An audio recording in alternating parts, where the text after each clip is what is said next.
tao. Kung sasagawa ka dito, hindi na lupa. Sabi mo, pagkakalino kayo eh. O dito mo, hayang mo yung ano, hayang mo yung sulat mo.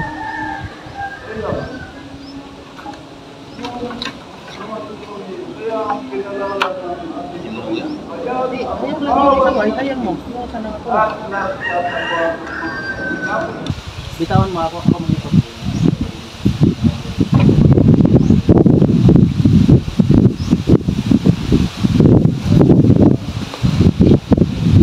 Tulak mo dito. Konti lang. Oh. Bitaw.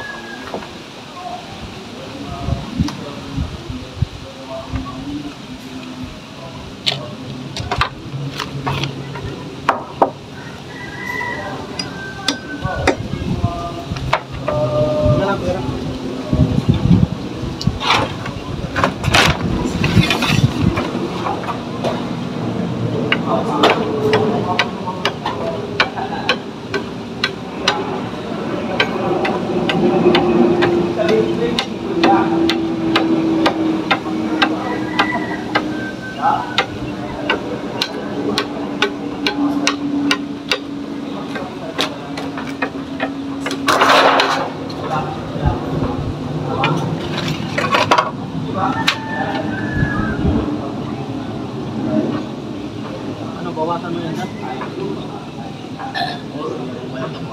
Ha? Ayos lang? Ano, bako na?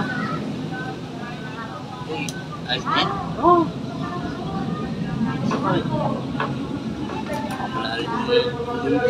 Dito? Wala yun, papatungan naman natin yun.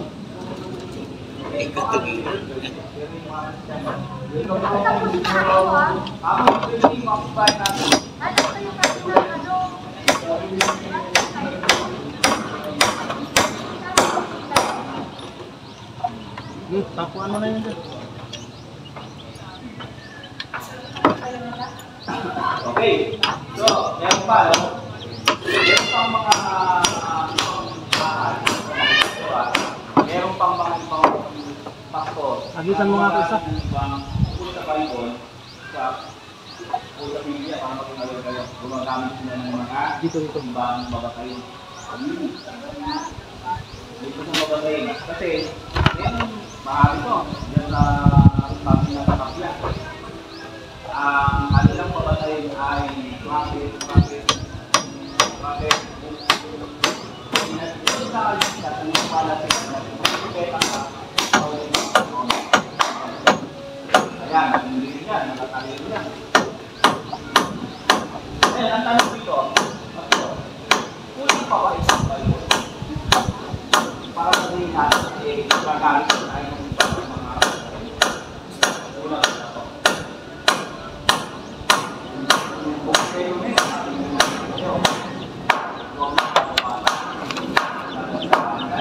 Saan magpapakita?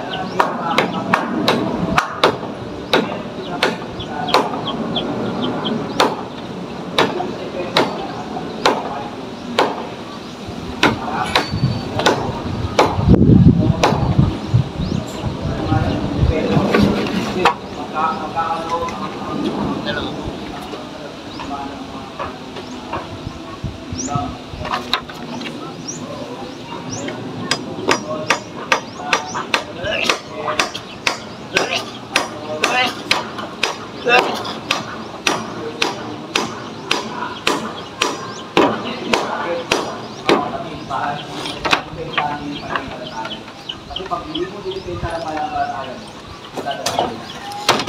hindi ka madalanan. Magagaling sila ng salita. Marami din sila. May, paano dilipensa mo? Ang pinakalas traffic na kapatid, ano sila sa amin? Kasi, mayroong panahon. Uy, dagdagan pa ng pako yun, ha? Hirapan ko sa'yo. Bumagsak. Ito? Saan mo na? Ngayon, yung kind of profit action, lagyan nyo lang din. Lagyan nyo lang na. Hindi mo natin kapagka. Ito yung nakalas profit.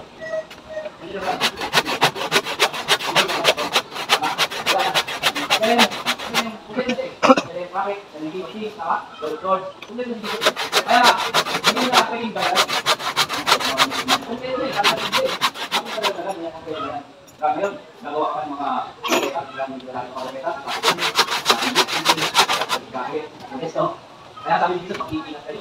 Dahil sabi mo ano, naglalong, mga propeta, at mga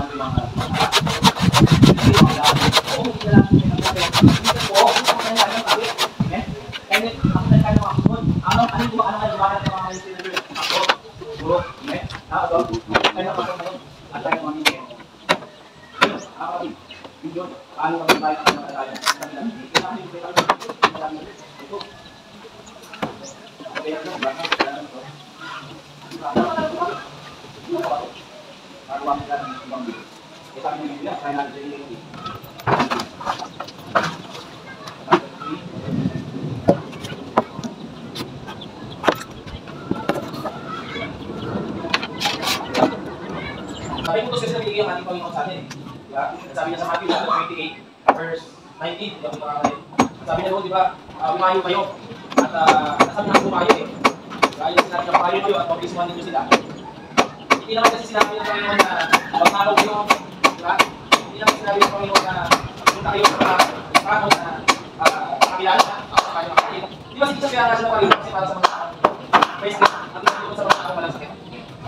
So ipinasa yun ng Panginoon, pinasa ng Panginoon yung authority sa mga apostles, sa mga disciples, na tayo na ang simbolo natin. Diba? So dapat, kaisa nila tayo eh. Kumbaga, kung sila ay hahayo, dapat hindi tayo yung hinahayo nila eh. Dapat pati tayo mahayo eh. Diba? Hindi dapat tayo kasama doon sa kanilang mga inaakay. Diba?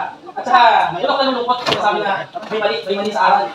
Yun ang isang bagay na hindi nalulungkot ko na bakit sila nag-iisang ganun. At bakit nila nasasabi yun? Diba? Eh, hindi pa naman, kung tama pa Pastor, ilang beses, 2 beses sa kanilang inimbitaan, pero hindi nila pinagkita. Paano nila malalaman na may ang turo ng ating Pastor kung hindi pa naman nila naririnig mga aral. At saka, kagaya na nasa natin yung inimbitaan ng Christianity, ang salita na doon sa inasikat niya. So kapag tayo ay nagtuturo, kapag tayo ay naghahayag, lalo ng pag ang ating tinuturo sa mga kakikinig, sa ating mga tupa, ay lagi sa Biblia, walang mali. Kaya, hindi sila pwedeng humusga sa taong ikinalaga ng Panginoon sa isang simbahan para husgahan nilang mali. Diba? Ang maling turo o ang maling kaparaan ng pagtuturo ay yung magdadagdag at nagbabawas. Diba? Kaya sabi kanila ng Pastor Richard, ang mga propeta, ang huling na buhay ay ang ating Panginoong Jesus. At may panahon para sa mga propeta. Diba? At may mga lilitaw na propeta, magpapagat ng propeta at yung ipananagay ng aking mga salita. So sino yung mga lumilitaw na propeta at ang kanyang salita? Hindi ko na kailangan sabihin kung sino, alam niyo kung sino. So talaga nangyayari kung ano ang sinasabi ng Biblia. So, karamihan naman ng pagdepensa ng sinabi ni Pastor Richard na Pastor dito sa Dasal ng Liga ng Leaders. Para sa amin, kailangan mahuli pang pagdepensa sa pananampalataya mo pero dapat tapat ka rin. Kasi pwedeng mananampalataya ka pero hindi ka tapat. Pinabayaan para kuhan sa kanang yung mga nakapag dito. Na kung noon pa lang, inuwi ko na yun, wala na. Diba? Kaya nga, yung trabaho na pumupunta dito para kuhanan. Pagdating pa ng araw ng magbukom, may pagmamalaki sila sa ating Panginoon. Meron pa sila mapapanayan na ito, yung disiplo nila, disiplo talaga.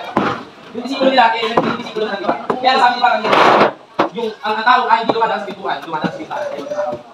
Bakit? Kasi naman halimbawa tayo, pagsasarado na tayo ng pintuan, pagod na tayo. Gusto na natin matulog, gusto na natin pumasok sa bahay. Di ba kahit anong paraan gagawin natin, hindi natin babuksan ng pintuan. Di ba? Hindi natin babuksan ng pintuan, hindi natin kaya eh. Yung iba minsan sa bintana na daan, hahanap ka ng paraan para lang makapasok ka. Ganun ang ginagawa dito ng mga tao, dumaan, hindi sa pintuan.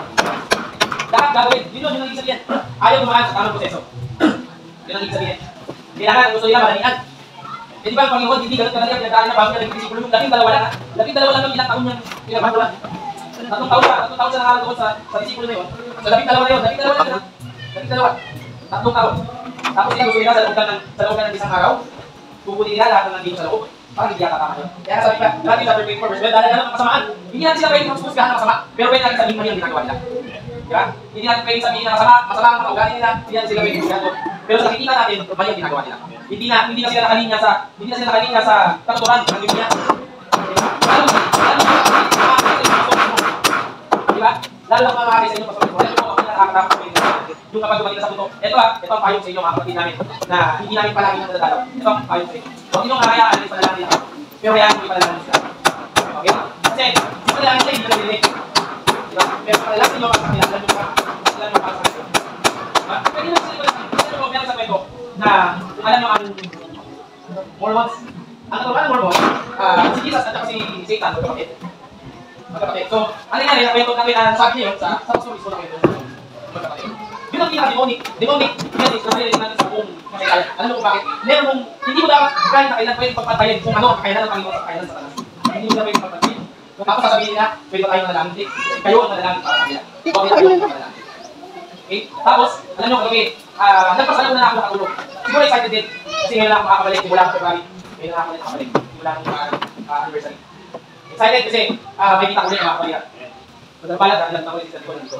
Nalulungkot ako kasi wala sila natin Moises. Tapos, buti yan, si Jeremia. Natutuwa ko kasi nakikita ko lang dito pa rin kayo. Nalulungkot na ako sa nangyayari. Na hindi dapat kayo pasukin nila. Kaya naman sila sabi ko sa Twitter, dapat kaya yung ipagtanggol sa sarili nyo. At dapat kami kapatid kayo. Lalo na sa pastor ninyo. Kung gusto nyo ng mahusay na pastor, dapat mahusay muna kayong member. Yan ang pinaka-lagi video ko din, lalo ako ay yung leader. Kung gusto nyo ng better leader, kung gusto nyo ng maayos na leader, kung gusto nyo ng mahusay na leader, dapat maging mahusay na member ka muna. Yan ang lagi yung tatandaan. Kung gusto nyo ng masipag na pastor, dapat masipag na member ka muna. Kung gusto nyo ng mahusay na pastor, dapat mahusay na member ka muna. Alam mo bakit? Kasi ito lang yung ikot eh. Lumalakas kayo, lumalakas si pastor. Lumalakas kayo. Di ba? At huwag naman mong iisipin na nalilito pa namin kayo. Tuwing first Sunday of the month, kung paano kayo isasama sa December, dahil yan kayo nalalapit na Christmas party, gusto namin kasama namin. Gusto namin talaga kasama namin. Pinag-iisipan namin, pinag-alawa namin natin. Hindi lang namin kaganda sa kami. So, syempre, pero ngayon kayo nawala sa meeting. Never nawala ang panong member. Kasi isa lang kayo.